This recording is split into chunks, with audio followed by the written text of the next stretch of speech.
Welcome to this week's episode of Journal Entries. This week we have a special guest, Raeanne Lacatena. She and I have such an awesome discussion around so many things. We jam-packed this episode for you. We talk about how to have it all and how to integrate it into your life seamlessly so it's not like you're doing all the things all the time and feeling like you are doing all the things all the time from a stressful place.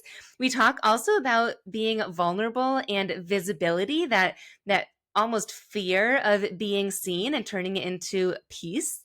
We also talk about how she wrote a best-selling book called The Integrated Entrepreneur, and we talk about her unique journaling process. It is so good, and I know that you're going to love this episode. So let's jump right in.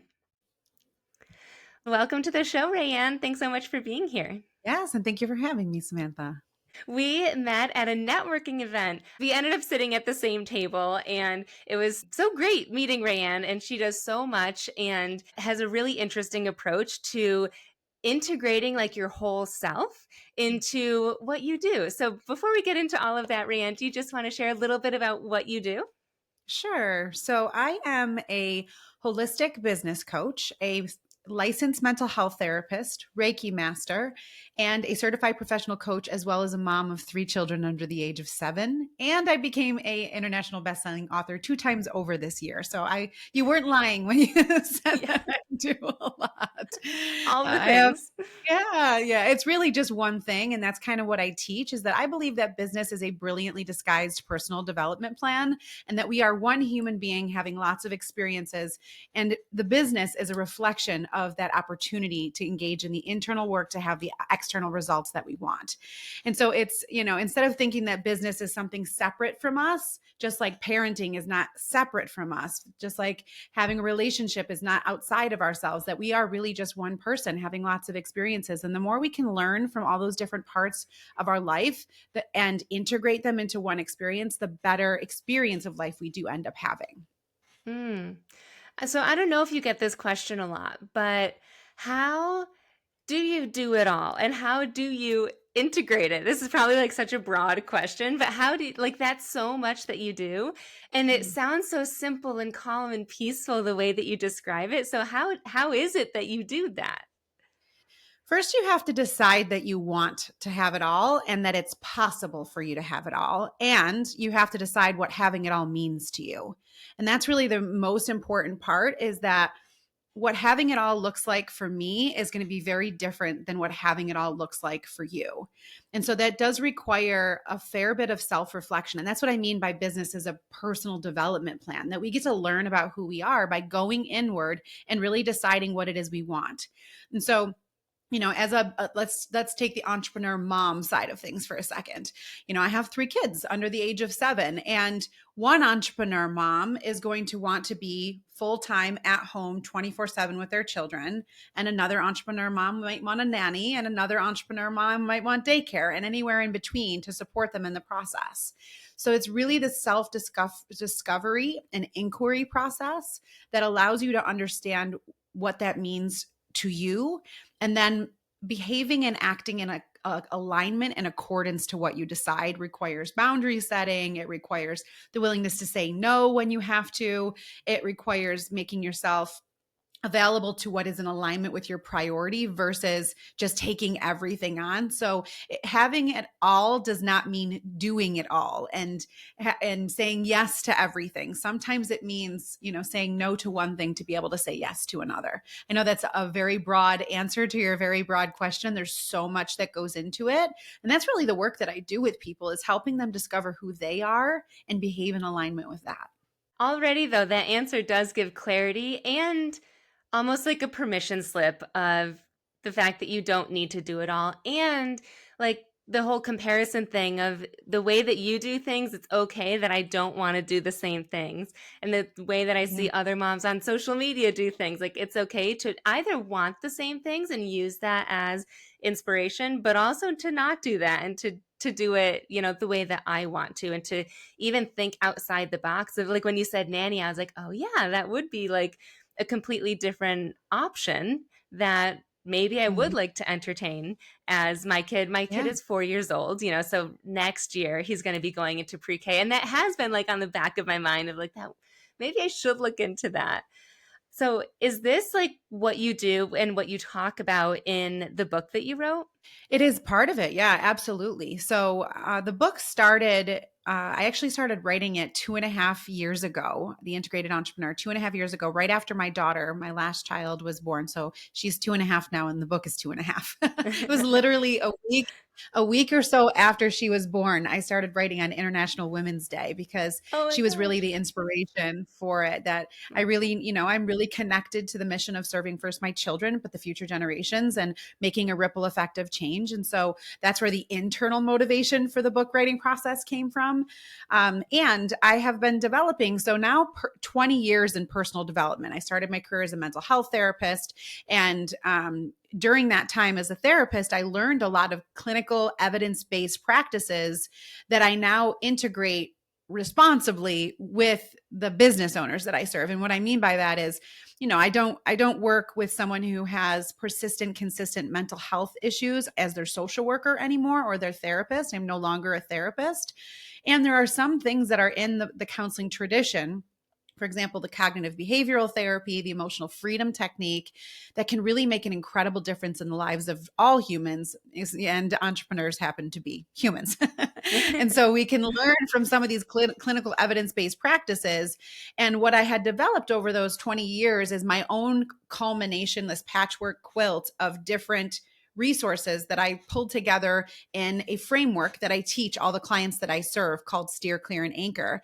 And that was the original intention for the book, was to show people how to use my framework in a service to their business and their life, and to live so holistically. And the book became so much more than I originally anticipated as I got into the writing process. I ended up incorporating a lot of personal stories in the book, my own personal stories, to illustrate how this work has been effective and helpful for me personally. So I'm almost like a case study of the book. And also, with their permission, a lot of clients shared their stories from the years that I've worked with them. 15 years now as a business coach, a lot of people raised their hand and offered their stories as a way to illustrate how the framework and the work that I do has been helpful for them in growing and scaling their business, and doing so without sacrificing their wellness and their love and their joy and their fun and their peace in the process. And so that is what I teach in the book. I teach how to integrate as an entrepreneur holistically, one experience, one human being across the board.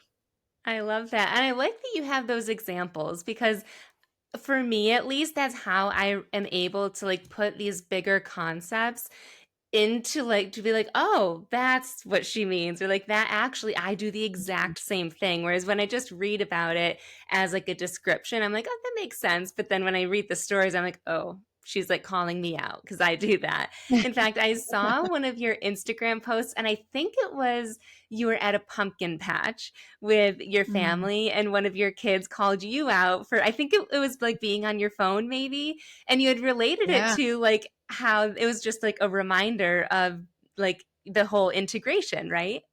Yeah, yeah. I mean, Yeah. that was during the heavy season of the book coming out, was right then. And he was right. I was on my phone too much. It was outside of my typical norm and boundaries. And I received his feedback and I adjusted, and I knew that something needed to give. We also talked about the fact that it was time limited and there was like a pretty important reason behind it. With that said, it's not a habit that I wanted to maintain with my family or my business. And so, yes, that's a really great example of how our business and our life can be informed by one another. And so I've since then drawn way back on my boundaries with how much I'm on my phone, especially in the presence with the kids. And, using time with my family, presence with my family, which is my priority anyway, to not interfere with the fact that the business is happening in the back burner too. So really not compartmentalizing the two, but making sure that I'm honoring boundaries and being present when I'm meant to be in front of my kids. And the same thing goes for the business as well. I love that. And it sounds like that was almost a priority anyways for you before writing the book. But have you noticed any shifts or transformations after becoming this best-selling author and like opening up this whole other branch to you and your business? Yeah, how long do you have? Because it was an Yeah. it was an incredibly transformative process. I can share so many examples from that. The first major one is that I'm actually an introvert naturally and a very private, protective person. And so, as a mental health therapist, we have to abide by HIPAA. And I was like, yes, HIPAA, let's do this all day. I don't want to share anyone else's story. I don't want to get involved in anyone else's story. I don't want to share my story. I would like to keep myself private and behind the scenes. And that worked for me for many years. That's not how coaching tends to work. And it certainly doesn't work when you're building a personal brand. And it definitely doesn't work when you're writing a memoir style personal development book, because it became almost a memoir in addition to a personal development book. And so I had to peel back a ton of visibility and vulnerability layers in the process of bringing this book into the world. And that meant having questions with my family, right? Like, how do I keep my kids safe in the process of being vulnerable and visible? What does that look like for our family? It meant having renegotiations with my marketing and my branding and how I'm going to become more front and center as the brand of the business. It meant having conversation with my clients and asking their permission to share their stories and seeing what felt comfortable for me too. And as a result, now I just actually was booked in a major speaking engagement that I'm going to be speaking in front of 3,000 people. And I know that I would not have been able to say yes to that with such confidence if I had not peeled back the layers of vulnerability and visibility and the courage that it takes to stand for something, which I do so deeply and passionately stand for the integrated way of life. And I'm rewarded now, even though it was very uncomfortable at periods of time in the process of writing the book. I'm talking like, maybe I don't want to do this anymore. Maybe it was nice to write, and maybe I'll just keep this private and secret and safe and never really do this. I moved through those comfort barriers, those terror barriers, it turned out to be sometimes. And I'm being rewarded on the other side. And the other thing that happened is the impact that's coming as a result of this. Like you mentioned, the stories that I share that I was scared to share in my book, that those are actually the things that are resonating most with people. I'm getting Instagram messages and LinkedIn messages and letters from people saying, your stories, while your principles are very effective, I am so connected to you now. I don't even know you. And I feel like I know you. And I feel like I'm sitting down in the library next to you and you're reading to me and I'm getting to know you on such a deep level and I connect and resonate with your story. And so it's creating an impact in a way that is so edifying and somehow still surprising, but so beautiful and impactful too, for me. Yeah. The word that stuck out to me throughout all of that is the vulnerability, but also visibility. I feel like that Mm, is something that has been on my radar a lot because when I first started journaling, I realized it was a lot about finding my voice and then using my voice. But also just yeah. lately, like within the past couple weeks, I have been seeing people needing the help with being seen and having it feel okay to be seen. And then, like, the next steps, like you were saying, like you started to have the conversations to be seen and whatnot. So, just a quick question, well, maybe, and it might not be a quick answer, but what did you do specifically to get to that point of being terrified of going out in the public eye potentially and having this public image to being visible and having those tough conversations and just even not just the conversations, but that different self image? Yeah. Well, often what ends up happening when you see someone who brings a best-selling book into the world or gets on a main stage or has a massive explosion in their business is it looks like an overnight success, Mhm. but usually that's not what's going on. And that's really the answer to the question, is that I've been slowly chipping away at my visibility issues for 20 years now. And I share one of the major traumas that I had in high school as one of the first chapters in the book that sent me behind stage, sent me like very private and safe and protecting myself moving forward. And I had to chip away and do that work. And that was the whole point of sharing this work, is that, and that story, frankly, is that it doesn't often manifest as an overnight success, but there are things that you can do to chip away at those fears that you have that can create massive change over time. So sometimes it's just a one foot in front of the other, small, simple steps that allow you to move forward. And I know that you're such an avid journaler, and sometimes we get in front of the journal and we think to ourselves, how is this one page going to make a difference for me? But then at the end of the year, you have a full journal and you see everything that you've processed throughout the year. And that culmination of that complete journal is that chipping away of a glacier that comes together to make massive change in someone's life. And so it's single, simple steps. And what I will add to that is that you never know when a huge chunk of ice is going to fall from that glacier, and it's just going to be this huge aha and movement forward that allows you to step into a new phase. And so you keep chunking away at the glacier until that massive piece of ice falls back into the ocean. And that can be like an overnight success, because I don't want people to think, if they're listening, oh, well, I need 20 years to be able to be visible. That's not what I mean when I say that. What I mean is that there's layers to your visibility, and you can peel them back over time and you'll discover new things to work on. But if you have commitment and confidence and belief in yourself, which you may need to develop also, if you work on yourself in that way over time, massive shifts can happen too. Miracles can happen, that you can be a completely different person as a result of really paying attention to who you are and who you choose to be in the future. First of all, congratulations on your speaking engagement. That is Oh, thank incredible. you. And I It's love pretty, that glacier analogy, because yeah. it's so true. Sometimes those journal entries just feel like, didn't really get anywhere today or today or today. But yeah, and then you wake up one day and it's like, whoa, I feel so much lighter. Or I was able to have that like really important conversation, or I was able to do this thing without crying. And before I would have felt so terrified to do it.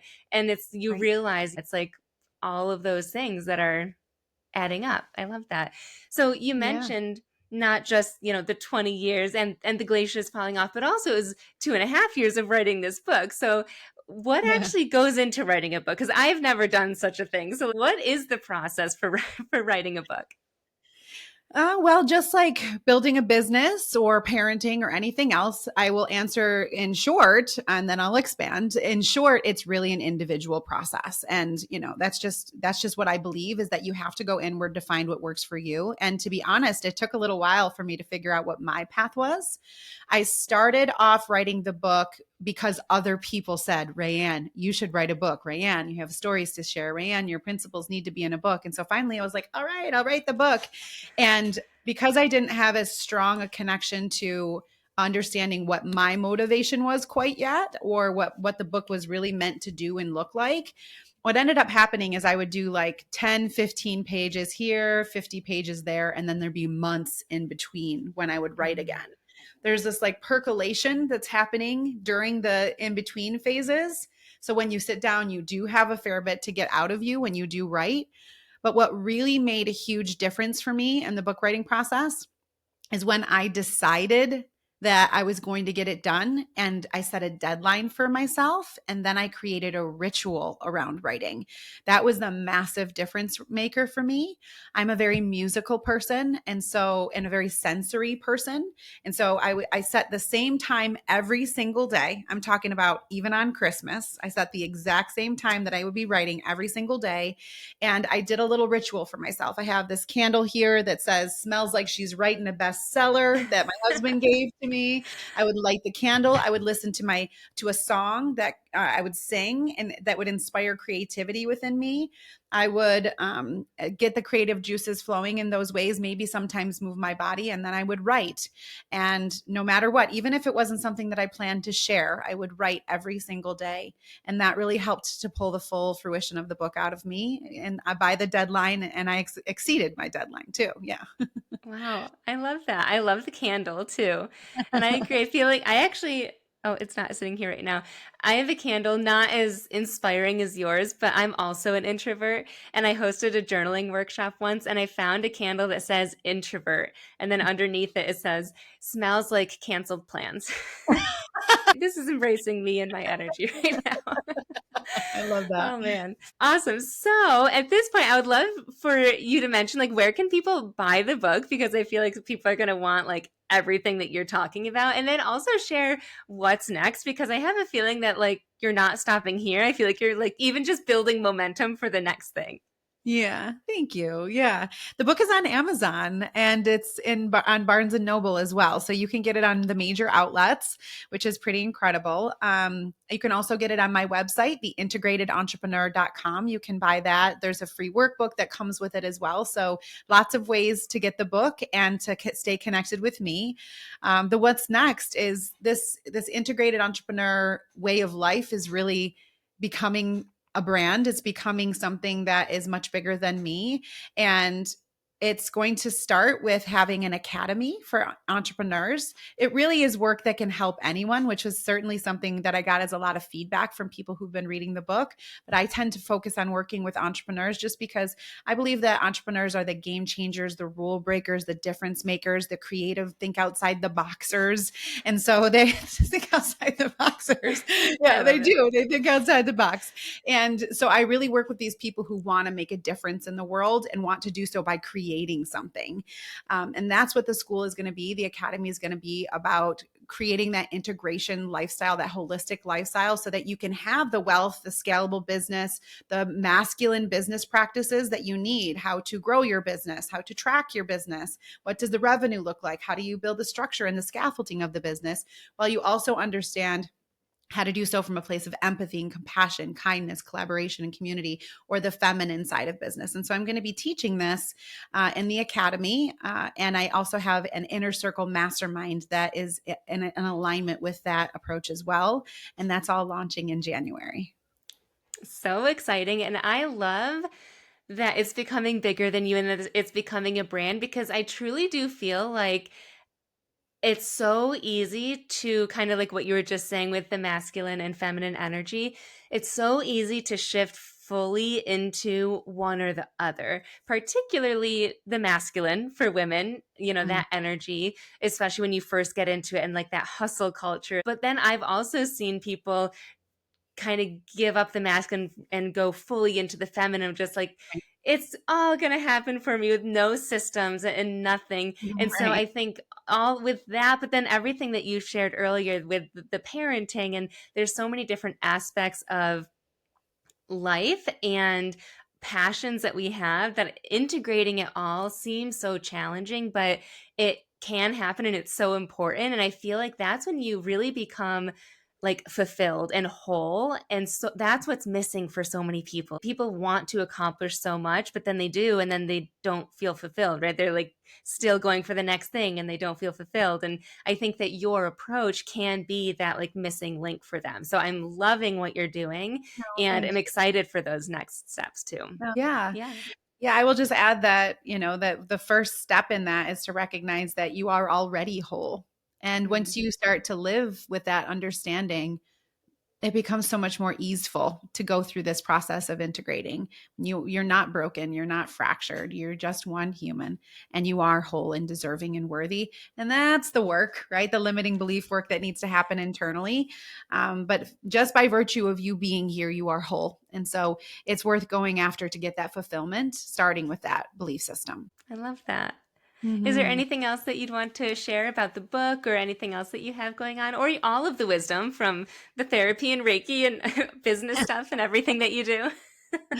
Well, I'm sure there is so much more that we could talk Yeah. about. I'm excited. I know that your audience comes to you for a lot of journaling tools, and so if someone is interested in another way of journaling, there is the framework that I was mentioning earlier in our conversation that is available in the pages of the book. I share it completely throughout the book and give a lot of examples of how to use that. And so it can be a nice scaffolding to help you structure the way that you're journaling so that you can transition your thoughts, emotions, and actions more in alignment in the way that we're talking about today. So if anybody is listening who is looking for or interested in another way to dabble with journaling, I do invite you to pick up a copy of the book and you'll be able to learn that framework. And it's seriously been life-changing for myself and the people that I've served. So I hope that you get value from it in the process of reading the book as well. I was wondering if that framework that you mentioned was the journaling process. Okay, Yeah, yeah. awesome. Yep, it's Okay, called great.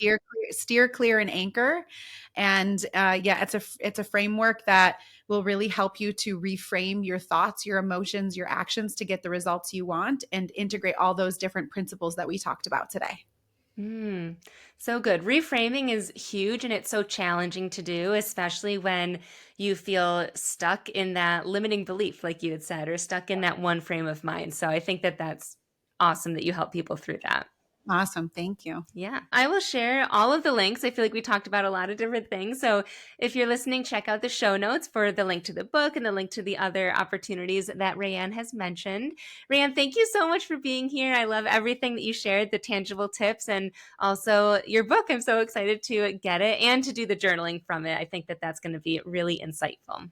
Well, thank you for having me. It was a joy speaking with you today.